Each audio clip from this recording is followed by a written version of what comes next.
દુઃખી કેટલી એમ શાના માટે ડર. સાહેબ મહેસાણામાં છે ને આપના ડરથી કરતા હતા. મહેસાણામાં જે કરતા હતા ને આપના ડરથી કરતા હતા. હવે અમે ભાવથી કરીએ છીએ. સામાયિક કરવાનું પાપનો તો ડર બધાએ રાખવો પડે. સામાયિક કરવાનું મન થાય હવે જાતે ત્યાં કરવું પડતું હતું. પુણ્ય જેમ જરૂરી છે એમ પાપને ઓછું કરવી પણ જરૂરી છે. એટલે તમે ઘણું પાપ કરો છો એવું મારું નથી કહેવું. તમે પાપમાં જ આવેલા છો તો પાપ વધારે કરું છો એવું નથી કહું. પણ આપણે એક મનમાં હોવું જોઈએ કે પુણ્યનું કાર્ય કરશું તો કર્મની નિદ્રા જ થવાની છે. એ જરૂરી છે ચોક્કસ. પણ પાપ ક્યાંક થઈ જશે તો એને તો છોડવાનું છે. પાપને કરવાનું નથી.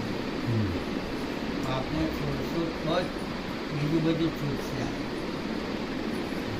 અને આમ જોવા જઈએ શિક્ષકનું કાર્ય પણ આ છે.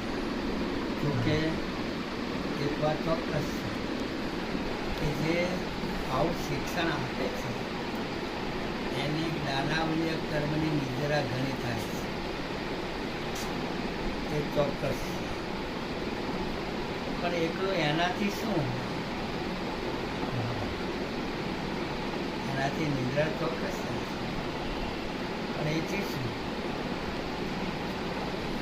કદાચ આપણે ક્યારેક એની જે નિદ્રા એનાથી થતી હશે એના કરતાં કદાચ વધારે બંધાઈ જતું હશે પાપ કરવું. તમે બાંધો છો એવો આરોપ નથી મારું તમારો. તમે વિદ્યાર્થી છો આમ તમારા કહેવાનો હક છે મારો. પણ આ એક તકેદારી હું સમજો છું ત્યાં સુધીમાં તમે 50 પહોંચવા આવ્યા. 50 વર્ષ લગભગ ભગવાનની એક આજ્ઞા છે કે જીવનનો કોઈ ભરોસો નથી.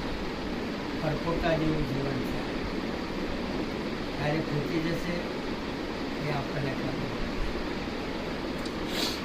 આપણે જાણતા નથી કે ક્યારે આયુષ્ય પૂરું થઈ જશે